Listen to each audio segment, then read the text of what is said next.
Assalamualaikum warahmatullahi taala wabarakatuh. Saya Puan Nazmiah binti Nawi selaku presenter untuk kertas kajian yang bertajuk Kajian Kualiti Udara Dalaman di Asrama Lelaki Politeknik Kuching Sarawak.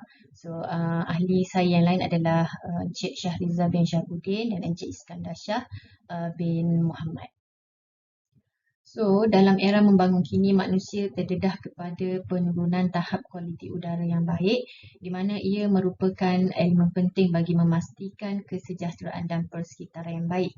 Hal ini turut mencetus hasrat pengkaji untuk mengkaji kualiti udara dalaman di dalam bilik ataupun bangunan, di mana manusia juga terdedah kepada persekitaran dalaman di mana tahap kualiti udara mungkin kurang sihatlah.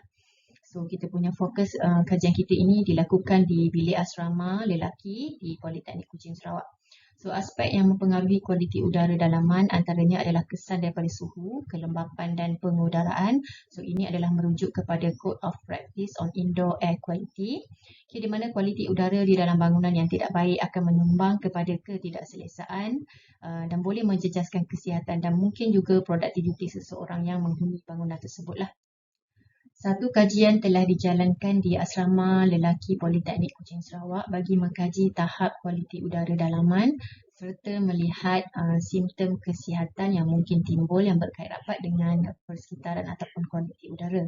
Kajian telah dijalankan di 4 buah blok asrama lelaki iaitu blok A, B, C dan D, di mana kajian yang dijalankan adalah merujuk kepada Code of Practice on Indoor Air Quality, merujuk kepada Jabatan Keselamatan dan Kesihatan Pekerjaan yang telah menetapkan standard berikut iaitu julat boleh diterima bagi kelembapan udara adalah di antara 40 hingga 70%, manakala suhu adalah 23 hingga 26 darjah Celsius dan kelajuan angin adalah berjulat 0.15 hingga 0.5 per second. Kualiti udara dalaman yang tidak baik ataupun kurang sihat boleh menjejaskan kesihatan sama ada ia memberi kesan jangka pendek maupun jangka panjang. Yang keduanya, kualiti udara dalaman yang kurang baik juga boleh mengganggu keselesaan penghuni dan boleh menjejaskan tumpuan serta masa rehat mereka. Kualiti udara dalaman yang tidak baik juga boleh menjejaskan produktiviti dan memberi kesan kepada emosi penghuni. Baiklah.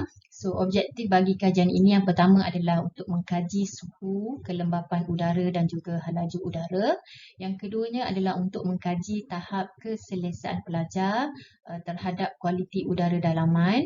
Dan yang ketiga adalah mengkaji simptom penyakit yang dialami pelajar di Asrama Lelaki Politeknik Kuching Sarawak.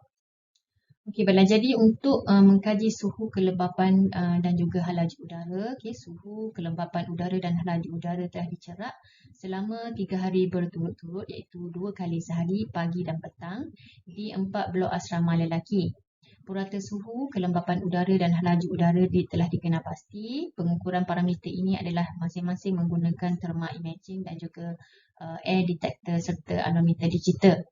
Bagi mengukur tahap keselesaan pelajar terhadap kualiti udara dalaman, data dikumpulkan menggunakan soalan kaji selidik yang telah dianalisis. Dan yang ketiga, simptom penyakit yang sering dialami pelajar, terutamanya di asrama lelaki PKS juga dikenal pasti berdasarkan soalan kaji selidik. Bagi mengkaji suhu, kelembapan udara dan laju udara, suhu telah dicerap di dalam bangunan blok asrama adalah menggunakan sistem pengudaraan semula jadi. Pengukuran parameter dilakukan di dalam blok bangunan asrama lelaki yang dipilih secara rawat sekitar kawasan kajian.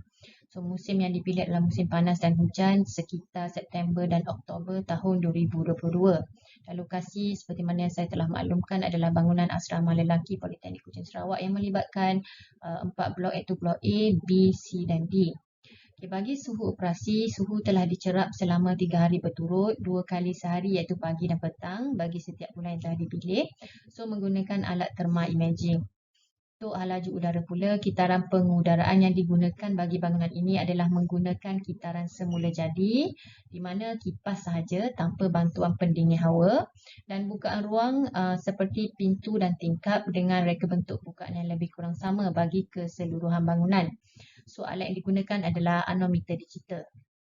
Bagi mengukur kelembapan udara juga adalah pula adalah menggunakan air detector, dan seperti mana yang kita tahu, kedudukan lokasi dan muka bumi bangunan adalah di kawasan berbukit dan dikelilingi oleh pokok. Okey, jadual 2 adalah menunjukkan perbandingan purata data yang telah dicerap dengan standard JKKP lah.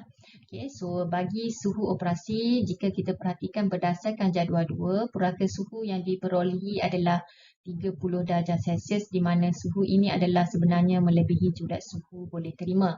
Bagi kelembapan udara pula, peratus kelembapan udara pula telah didapati melebihi julat yang boleh terima, di mana dapatan mendapati purata peratus kelembapan udara adalah 78%. Manakala bagi halaju udara, jika merujuk kepada jadual 2, purata halaju udara adalah masih mencapai julat bacaan boleh terima, di mana nilainya adalah 0.23 meter per second. Jika merujuk kepada standard JKKP berdasarkan jadual 2, peratus kelembapan udara boleh terima adalah di antara 40 hingga 70% saja, dan dapatan mendapati apabila kita cerap, kelembapan udara adalah sekitar 78% lah. Okay, bagi suhu pula, menurut standard JKKP, suhu dalam julat boleh terima adalah di antara 23 hingga 26 darjah Celsius, dan dapatan mendapati adalah yang kita dapat adalah 30 darjah Celsius, dan ini melebihi julat boleh terima lah. Namun untuk halaju udara, dapatan masih di dalam julat boleh terima, iaitu dalam julat 0.15 hingga 0.5 meter per second. Okey, bagi mengkaji tahap keselesaan pelajar terhadap kualiti udara dalaman, data telah dicerap dengan mengedarkan soalan kaji selidik kepada pelajar lelaki yang menghuni di Asrama Lelaki Politeknik Kuching Sarawak. Dapatan analisis menunjukkan bahawa majoriti pelajar mengalami gejala suhu sangat kerap menjadi terlalu panas ketika berada di dalam bilik ataupun bangunan asrama, dengan peratusan 30.4% berlakunya ketidaksempurnaan keadaan udara dalaman asrama mereka. Suhu yang terlalu panas juga kadang-kala boleh menjejaskan kesihatan, tumpuan dan emosi penghuni yang menetap di situ. Ketika menghuni di asrama juga, sebanyak 23.9% pelajar menyatakan kerap berlakunya pengaliran udara yang kurang baik. Ini dibuktikan apabila sebanyak 41.3% pelajar menyatakan bahawa kerap menghadapi masalah bau sampah dan bau kurang menyenangkan. Simptom gejala penyakit yang dialami pelajar asrama lelaki PKS juga dicerap dengan mengedarkan soal kaji selidik, dan dapatan analisis menunjukkan bahawa terdapat simptom yang dialami pelajar asrama lelaki di mana peratusan tertinggi sebanyak 41.3% pelajar menyatakan kerap mengalami bersin. Pelajar juga menyatakan sering mengalami sakit kepala, pening dan lesu. Pelajar juga menyatakan sering merasakan mata kering. Simptom-simptom ini didapati berkurang apabila mereka meninggalkan asrama dalam satu tempoh yang lama, seperti cuti semester di kampung halaman. Baiklah, secara kesimpulannya, yang pertama adalah suhu dan kelembapan di bangunan blok A, B, C dan D adalah tidak memenuhi standard atau julat yang dibenarkan oleh JKKP. Suhu yang agak tinggi boleh memberi kesan kepada kesihatan penghuni seperti berasa lesu, letih, beremosi dan tertekan, serta memberi rasa tidak selesa kepada penghuni. Kelembapan udara yang tinggi juga boleh menggalakkan pertumbuhan kulat dan hama, di mana ia boleh memberi gejala penyakit seperti bersin, gatal kulit dan kerengsaan pada kulit dan juga mata. So, yang kedua adalah purata halaju angin mencapai nilai standard dipatuhi, namun terdapat juga data yang diperolehi semasa cerapan adalah melebihi standard JKKP ditetapkan. Ini mungkin disebabkan oleh bukaan tingkap yang luas kerana kebanyakan cermin tingkap asrama sudah tanggal dan rosak, menyebabkan tiada lagi penghadangan ataupun penghadang angin yang mengawal laluan angin yang masuk ke bangunan. Yang ketiga, bagi analisis kekerapan, ketidaksempurnaan kualiti udara dalaman menunjukkan sering berlakunya peningkatan suhu terlalu panas dengan memperolehi nilai peratusan tertinggi iaitu sebanyak 30.4% dan boleh dikatakan sebanyak 100% responden pernah mengalaminya dalam keadaan yang luar biasa lah. Bagi simptom penyakit pula, didapati simptom bersin mempunyai peratus tertinggi iaitu seramai 82% responden pernah mengalaminya. Di samping itu juga gejala sakit yang lain yang dialami penghuni asrama lelaki yang berkait rapat dengan keadaan udara sekitar mereka adalah pelajar kerap rasa pening, lesu dan beremosi ketika keadaan suhu agak tinggi dan pengaliran udara yang kurang baik. Daripada kajian yang telah dijalankan, beberapa cadangan penambahbaikan telah dicadangkan. Yang pertama adalah untuk membuat pemasangan alat peneduhan sinar matahari. Ia adalah bertujuan bagi melindungi pancaran yang masuk secara terus ataupun cahaya panas yang masuk secara terus ke ruangan bilik bagi mengurangkan suhu panas. Yang kedua, baik pulih tingkap yang telah rosak walaupun kita dapati dapatan julat kelajuan angin masih dalam julat boleh terima, namun penambahbaikan struktur tingkap yang rosak dan pecah perlu dibuat agar ia dapat menghalang halaju angin pada waktu-waktu tertentu. Juga ia adalah merupakan untuk faktor keselamatan penghuni lah.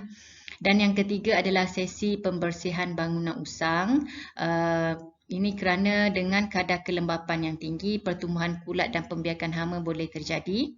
Jadi tingkap dan pintu juga perlu dibuka sekata agar pengaliran udara berlaku supaya penghuni tidak terkurung dengan bau bahan kimia, bau sampah juga terdedah dengan bahaya kulat dan hama akibat lembapan yang terlalu tinggi.